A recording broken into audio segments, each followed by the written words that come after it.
தினம் ஒரு தியானம். மனுஷரின் நிந்தனைக்கு பயப்படாமலும் அவர்கள் தூஷணங்களால் கலங்காமலும் இருங்கள்.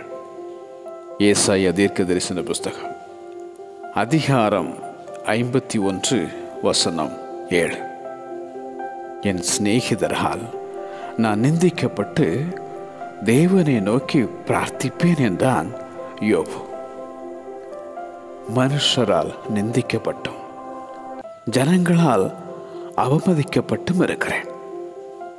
நீசரும் நான் அறியாதவர்களும் எனக்கு விரோதமாய் கூட்டம் கூடி ஓயாமல் என்னை நிந்திக்கிறார்கள். என்னை நிந்தித்தவன் சத்துரு அல்ல. அப்படி இருந்தால் சகிப்பேன்.